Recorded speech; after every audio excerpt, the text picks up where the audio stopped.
today we're going to be looking at our trapezoid. So I'm back at our quadrilateral doodle notes and I'm back on the first page. I'm going to zoom in on the trapezoid portion. Oops, too much. Try that again.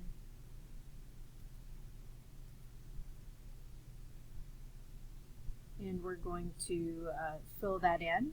So here we have a trapezoid, and a trapezoid has one pair of parallel sides. One pair of parallel sides. Okay, so that's it, just one pair.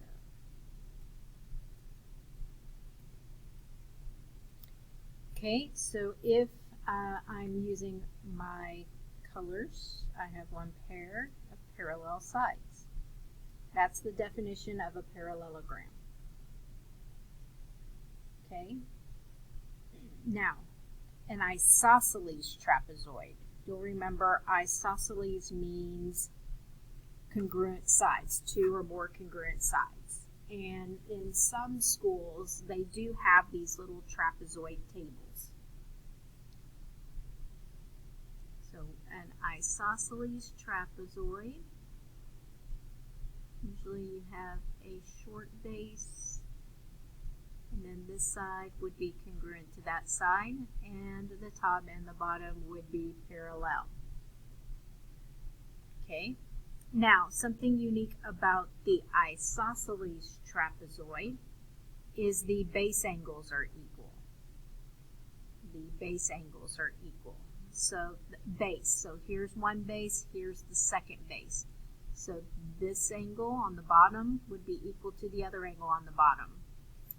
The angle at the top would be equal to the angle at the top. So those are the base angles. Make that one a double one. Okay, when we draw in our diagonals, the diagonals are equal to one another. So when I draw my diagonal here and my diagonal here, that length is equal to the other length. Okay, we also call, let me come back to the green one because I want to label those base angles. But the sides that are congruent, we call those legs. So this side that's congruent and this side that's congruent, those are called legs. Draw a right trapezoid. Okay, so a right trapezoid is going to have a right angle. So there's my right angle. I do have to have four sides. And I do have to have a set of parallel sides. So it does say down here, in an isosceles trapezoid, the pair of sides that is not parallel is congruent, and the base angles are also congruent. Okay, so the two sides that are not parallel, those are equal, they're called legs. And then the two angles at the bottom, those are a pair of base angles. The two angles at the top, they're a base angle. Okay, so now we need to move on over here to our isosceles trapezoid here. And our directions were to find each missing angle measure. Find each missing angle measure. Well, it does tell me it's an isosceles trapezoid. So that tells me that if this is 50, then the other angle, base angle with it, is 50. And because they're parallel, well, so one of the ways I can figure out the other two base angles is to add those up. So 50 and 50 adds up to 100. It's still a quadrilateral, so it still adds up to 360 degrees.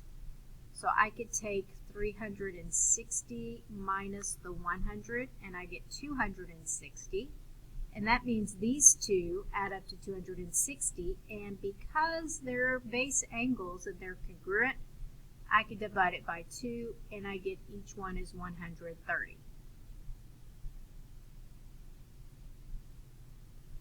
Now, one of the things you'll notice too is that between the parallel lines, the angles are supplementary. 50 and 130 add up to 180. 50 and 130 add up to 180.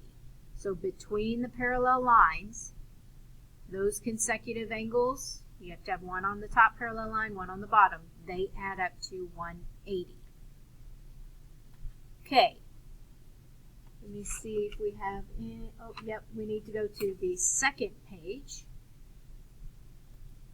We do have a trapezoid problem on the second page. It's going to be at the bottom left. Okay, and it's the classify it here on the bottom left. And they said make the most specific classification. That means there's only going to be one name and one name only. So, we know it's a trapezoid. We can see that because we only have one pair of parallel sides, not two. But I could go a little more specific because I see that the legs are marked congruent. I can see that the two sides are the same. So that makes it an isosceles trapezoid. That makes it an isosceles trapezoid. And that's the most specific we can get with that one. Okay, so now I need to add to these notes. So go ahead and pause and get notes out because we're going to continue with trapezoids and we're going to talk about kites. Okay, so we're going to continue with trapezoids here. With my trapezoid, we have what's called a mid-segment. That would be my red piece here. And the mid-segment is located right smack dab in the middle of the trapezoid. So it's right in the middle between the two sides. It's kind of at the midpoint, okay, because these are marked congruent. Okay, so since this is marked congruent to that one, that's the midpoint. And since these two are marked congruent, that's the midpoint. So the mid-segment is right smack dab in the middle. There's also one for a triangle too. Same thing. It's the midpoint of the sides. Okay, there are formulas for this. The trapezoid is 1/2 of base 1 plus base 2. So base 1, that's our top piece. Base 2, that's our bottom piece. Most of the time they're top and bottom. They can be rotated 90 degrees either direction. Okay, but they're going to be the ones that are parallel. We can see our parallel markings with the red arrows. So you've seen this before because you've had to find the area of a trapezoid, and this is part of the area formula. Okay, 1/2 base 1 plus base 2. That gives us the mid-segment. In a triangle, we only have one base, so we're just going to take half of it. Okay, so the mid-segment is going to equal half of the base, and B typically stands for base. Okay, so if we want to find x, we want to find the mid-segment. Okay, so I know that the mid-segment, that's x, that's equal to 1/2 of base 1, which is 21 at the top, plus base 2, which is 35 at the bottom. So I'm going to add those together. X is equal to 1/2. So that gives me 6. That gives me 5. So half of 56. And half of 56 is 28. So that's the average between the two bases. That's how long the mid-segment is. Okay, when we get to the triangle piece, we only have one base. That's going to be 34. So the mid-segment, which is 3x minus 1, that's going to equal half of the base, half of 34. Okay, so 3x minus 1, half of 34 is 17. Then I solve for x. I'm going to add 1. 3x is equal to 18. Divide by 3. And my x is equal to 6. So I did identify what my 6 is, or what my mid-segment is. So I would plug that in there. And 3 times 6 is 18. 18 minus 1 is 17. So that is half of 34. Okay, now we're going to get to our kites. And a kite is a quadrilateral with 2 distinct pairs of equal adjacent sides. Okay, so here's a distinct pair of equal and adjacent sides. Here's a distinct pair of equal and adjacent sides, and I'm sure you're familiar with a kite and flying a kite. This is the same shape. Now, one pair of opposite angles are congruent. That's a property. So it's usually where the 2 non-congruent sides meet, because they obviously look congruent. Obviously, these do not. Okay, it's going to be based on the lengths. So these 2 come together because that side and that side connect, and that side and that side connect.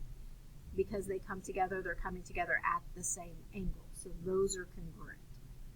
Another property of kites is that kite diagonals are perpendicular, so they meet at that 90-degree angle, and one diagonal is bisected. Usually it's the shorter side because it's split evenly rather than the long diagonal. But because this is perpendicular, now I have 1, 2, 3, 4 right triangles. So you can bet that we're going to be using Pythagorean theorem. I mean, it's possible to use trig. All of that stuff we just learned could be applied. Another property, one kite diagonal bisects opposite angles. Okay, so the long diagonal does split these 2 equally. So it bisects it, splits them into 2 equal angles. So this angle would be congruent to this angle, and this angle would be congruent to that angle. Okay, so let's look at some examples.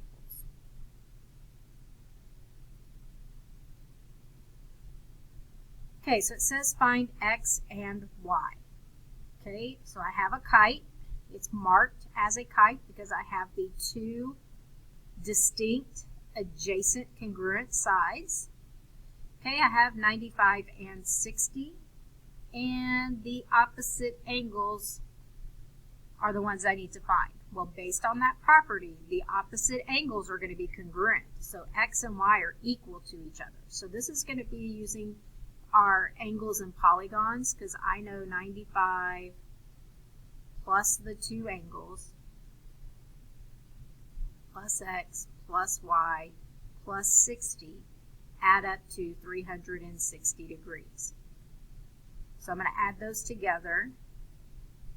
I get 155 plus the x plus the y equals 360. And I'm going to subtract those.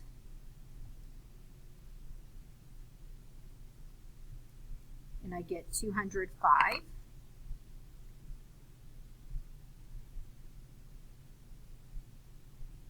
So x and y add up to 205. And because they're the same, they're opposite angles are congruent, I can take 205 and divide it by 2, and I get 102.5. So x and y equal 102.5. Okay, now for the next one, I need to find x and y. Those are side lengths. Okay, so what I know is the diagonals bisect each other, and the small one is bisected. So I know this piece is 3. Okay, so to find x, I have a right triangle here because they are perpendicular. Well, I recognize this as a Pythagorean triple. So I know x is equal to 5. It's part of the 3, 4, 5 triangle. Okay, the next one, I have 3 and 8. So that one requires Pythagorean theorem. 3 plus 8 squared equals y squared. 9 plus 64 equals y squared. 73 equals y squared. And I got square root both sides. It's prime, so my y is equal to square root of 73. And those are my side lengths.